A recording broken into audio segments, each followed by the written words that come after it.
Welcome back, guys.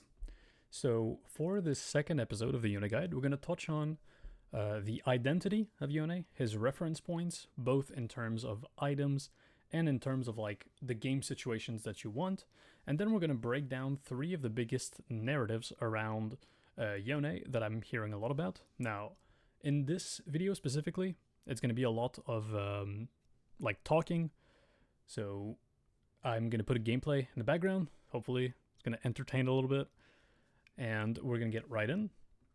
So first off, let's go through Yone's identity. So what does Yone do? Which is a really tricky question to answer, because Yone, it's not the best team fighter, it's not the best side laner, not the best split pusher to take towers, stuff like that. So what do you do really well? And the main answer to that is Yone is a champ that has a lot of versatility. So you can adapt to pretty much any situations, right?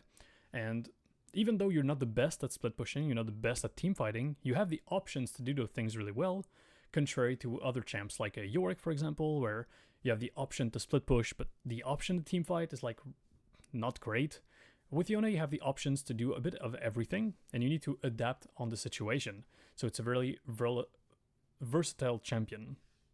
Now, what does Yone do best is actually farming. Like, with Yone, it's quite easy to be consistently at 10 CS per minute.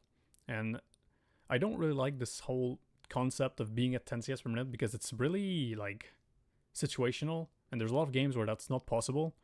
But I'd say Yone, especially in the top lane, is a champion where you should consistently be in the high CS numbers. And it doesn't have to be 10 in every game. 10 is just like a number people throw out there, but like it's very rare that I'm under like 8.5, even in losing games. So farming well, this means like you need to spend a lot of time in the side lane, take jungle camps, be high resource, right? Yone is a high resource carry champion, and the reality is if you're behind the curve, your champ is going to be kind of useless, right? Yone is a full damage carry champion. You need to be able to do damage. If you don't have the gold, you're not going to have the items, and you're not going to do damage, and then you're useless, right? So with Yone, it's very, very important that you value your life. You need to not don't take risk, because with Yone you do need to play very confident, but you need to make sure that you don't die randomly in the mid game, because that means you don't farm for like 30 seconds, and it's really, really, like, it adds up. It's really big. It's really, really, like, I can't understate how important it is to have good farm on Yone. Now, if you farm well, this means you get to your spikes earlier, and that is one of the champ identity of Yone as well. Like, you need to get to your spikes, and you need to go fight, right? Even though Yone is good in the side lane, it's not a side laner per se. Like, his goal isn't to win games through split pushing. You want to use the side lane. You want to use the side lane to get farm, to get resources, and then go fight, right? Go to your spikes, get to your spikes, and go fight. That's what Yone wants to do, right? So yeah, just to like summarize all that, Yone's identity. Yone is a high resource carry champion. You need to farm very efficiently, and Yone is a really good champ to do that. It's a really good farmer. It's a highly versatile champion. You can adapt to every situation. You can team fight, you can split push, you're good at early, mid, late game. Although, like, 6 items, you're not going to be great. But you are a versatile champion. You need to be ahead of the curve. Your farm needs to be good. If you lose your lane every game, it's not going to go very well. You need to be ahead. You need to be strong. And then what that means is, like, you're going to get to your spikes, and then you're going to go fight. That's what Yone wants to do. Like, I know it sounds very simple, but like it's kind of the reality. Like, you get to your spikes, and then you go fight people. One thing that I didn't address in Yone's identity as well is that during the laning phase, right? In top lane, you're mostly going to play against melee champions. During the laning phase, Yone is kind of like a range champion. What I mean by that is his Q and his W are two ranged abilities. So you are going to have a range advantage in a large majority of your matchups. Of course, against range champion, you are melee, but when you play against like Garen, Volibear, all those types of champs like Juggernaut, Mordekaiser, Nasus, all that stuff, you are ranged champions. You want to like go Q and go W without like taking 100 to 0 trades is what I'm coming at. Like deal damage with your Q and your W, but stay out of their range to stay high HP. That's going to be a common trade pattern in a lot of matchups. So yeah, range champion in lane, and then all the identity like comes down to get to your spikes and go fight people. Now, for reference points, I'm going to go for items first, and then we're going to talk about game situations. So the first reference point you want as Yone is your first reference point is your level 1. So Yone is a champion that has a lot of wave clear, and your level 1 is like, it's hard to explain because your early game is like weak and strong at the same time, and it depends on the situation. But the point is, like, what I mean by that is like your level 1 is quite strong, and you can get push in a large majority of your matchups. Like there's not many champions that can get push against Yone if the Yone plays well.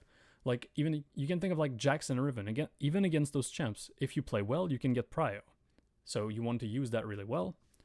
And 2 range champions is a bit harder, of course, but your level 1 is like the first thing you want to think about. Level 1, quite strong. You want to queue the wave, secure push, and get the first base.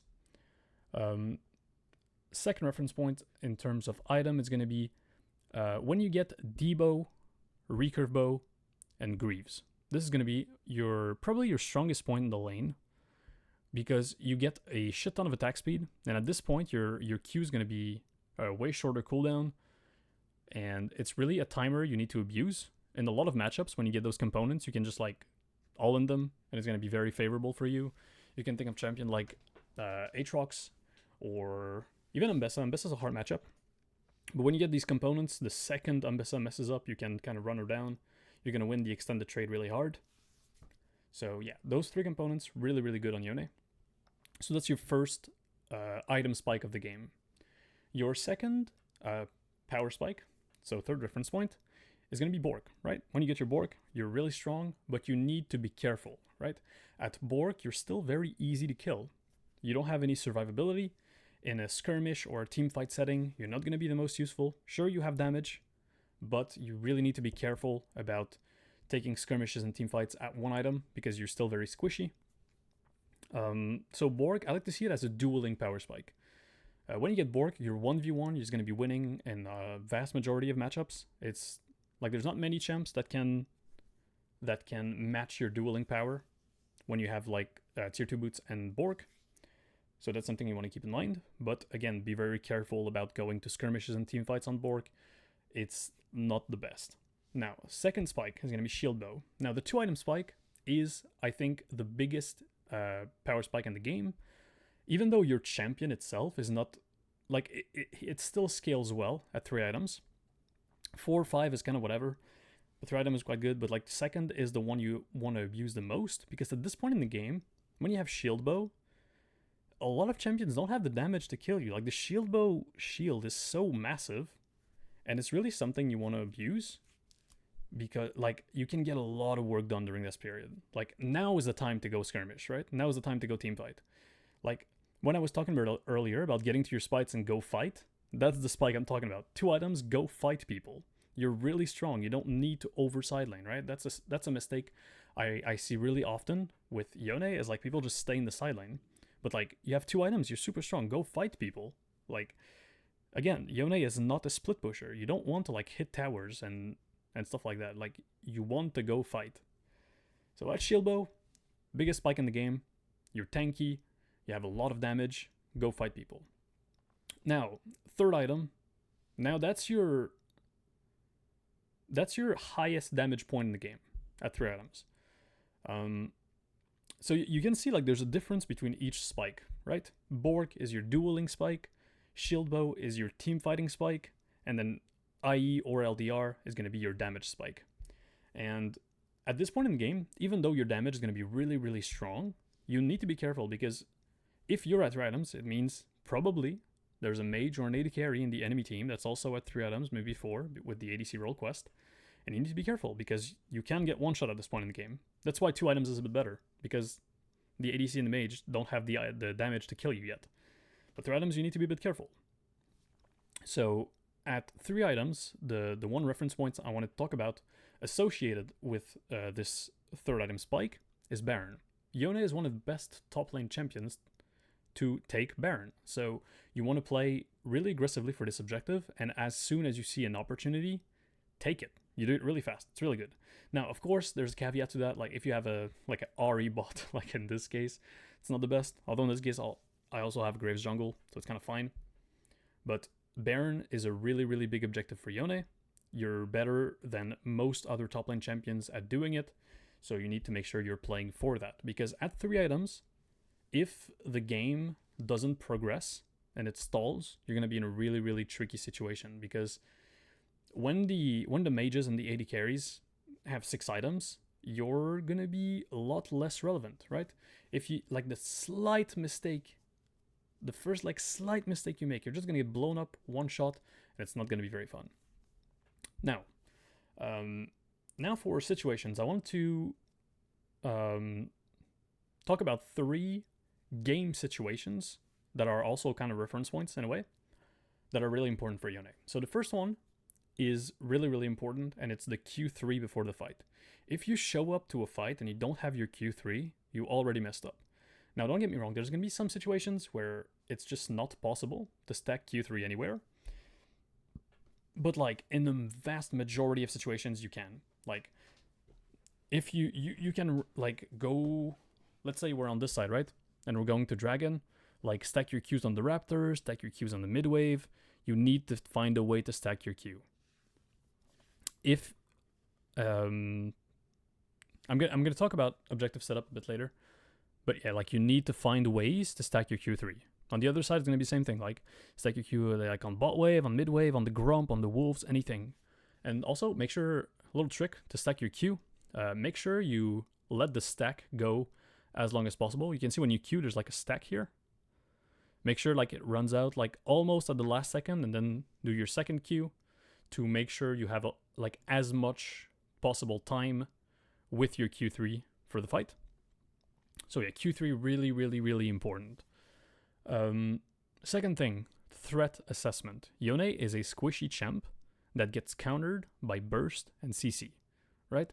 So before you rock up to a fight, you always need to make sure you press tab and you see like what threats do the enemy have onto you. Let's take this game for an example. They have Kai'Sa top, which is not really scary in terms of CC, but they have a Syndra. So if you get hit by Syndra QE, you might die. Now there's Asol ulti, that's kind of whatever, and then there's the Soraka silence. So when I go in, I have in mind, I need to be mindful of the Syndra QE above all. And if Syndra holds her QE and just looks at me and like I can't go in, right? You need to make sure that you can't get one shot if you go in. So threat assessment is really, really important, of course, right? You're a squishy melee carry champion. So you need to really make sure your threat assessment is on point.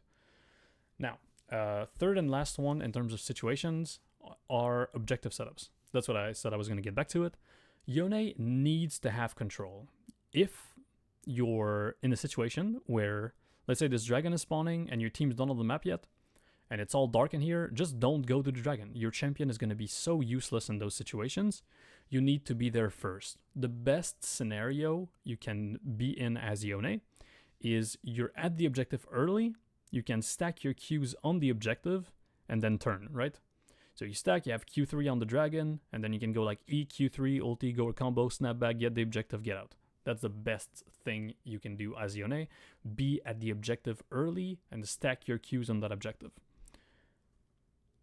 So that was pretty much it. I think that's a good just baseline of things to know in Yone. So just to summarize in terms of reference point, make sure your level 1 is quite strong, so you want to abuse it. But also there's a caveat to that. You're also quite weak. Like you don't want to take like short trades and stuff and get a lot of damage and deal a lot of damage. You want to make it consistent. and you want to play with your range. Debo, Recurve, and Greaves are as your first power spike of the game, and you need to abuse those for extended trades especially. Bork is your dueling power spike. When you have your Bork, you can spend a lot of time in the side lane.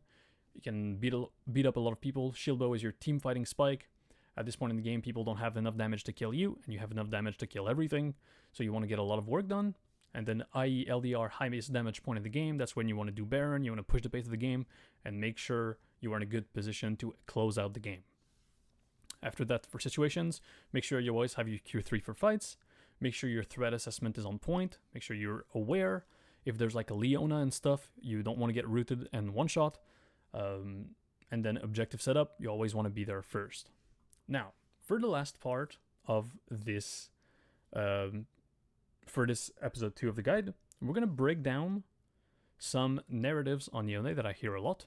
And the first one is going to be that Yone is a stat checker, right? I hear that a lot. Like, even in the academy, I heard it like a month ago or so. I don't remember who it was, but it doesn't matter. Like, this guy, he was saying like, Yone's like such a brain dead stat checker. He doesn't need to land Q. He just kills me with autos. And like, on some level, it's not completely inaccurate, because if Yone is really ahead, it is a bit bullshit. Like, if you're like 5-0 and get Bork at 9 minutes and then get 2 items at 14, sure, you become a stat checker. But Yone is a champion where you need to be very precise with your clicks and with your spacing. Like, if you... How can I say this? If you fight a top laner, right? If you fight Garen, if you fight Volibear, if you fight Darius, if you fight Olaf, any champion in the top lane pretty much, if they get to deal damage to you and you get to deal damage to them, if you're even, you're going to lose. That's not how Yone functions. You need to be very precise with your ability usage, with your spacing. You want to weave in Qs and Ws and like back out and deal 100 to 0 trades. And then once they're a bit lower, now you can look for it all in. But you're very much not a stat checker. You need to be very precise, very elegant, very just like mindful of their threat. And you need to space very well. Yone is a spacing champion in top lane pretty much. Second narrative is that Yone is a scaling champion, right? It's fine to lose lane. It's you scale. Like, that's just so inaccurate to what Yone actually is. Yone is a 2-3 item champion, and if the game goes past that, you will be pretty useless. Like, you don't get to be behind on Yone and to be consistent. You need to win your lane very consistently on Yone if you want it to work. You're not a scaling champion. You need to be ahead of the curve, and after 3 item, you just fall off a cliff because people get enough damage to kill you, even through Shieldbow. It gets really hard once ADCs and mages have 3-4 items. You need to get the game going. You need to close it out at 3 items. That's your biggest power spike, right? Well, 2 is your biggest power spike, but like in terms of damage, I mean, and get Baron and stuff. So you're not a scaling champion. Now, the third one that also kind of goes along with that is that the 0-10 power spike, right? That people think they can just like get the 0-10 and that at 2 items they're going to one-shot people anyways. But one thing you need to keep in mind is if you get to your 2 items at a point where the ADCs and the mages already have their 3-4 item spikes, your 2 item spike is not that good then, right? Your 2 item spike is really good when other people also have 2 items. So you need to be really, really careful. Yone is... I like to see it as like a needle in a way, like I don't even know what the sport is, like fencing away, like in a way. You need to be really, really precise. You need to land the blows and make sure you don't get hit by anything. So you don't get to like just go hit people, right? That's not how it works. You need to be very precise. And yes, like if you want to play Yone top, you need to be ready to put hundreds and hundreds and hundreds of games to make it work. If you don't, you're not going to have the champ mastery, you're not going to have the spacing, you're not going to have the reference points down, your mental stack is going to be shot. Like, you need the reps, you need to get really good and really precise on this champion. That's pretty much all I had for today. I just wanted to break down some narratives, get the reference points and the identity down. So what I want you to remember from this part of the guide is, like, I think the most important thing I said in this whole video is get to your spikes and go fight people. And if it feels uncomfortable to you, it's probably because your team fighting is not the greatest, but we'll get to team fighting and like how you want to use team fights as Yone in another part of the guide. And yeah, like you need to make sure you go fight people, because I think one of the biggest mistakes I see with Yone players is they over side lane, right? Like they spend their whole 2-item spike in the side lane, try to get tower plates and stuff. That's not what you want to do. So if you're learning Yone right now, that's what you're going to have to focus on. Get to your spikes and go fight people. That's the biggest message I have in this video. Get to your spikes and go fight. All right, I'll see you guys in the next one. Episode 3 of the guide is going to be laning phase. So that's going to be fun. That's going to be the first episode where we really get into the details of the gameplay. So I'm going to do laning phase, and then I'm probably going to do team fighting and mid game. And then after those 3 are done, I'm probably going to do matchup guides. So we're going to go matchups one by one and see what are the reference points specific to those matchups. All right, I'll see you guys in the next one.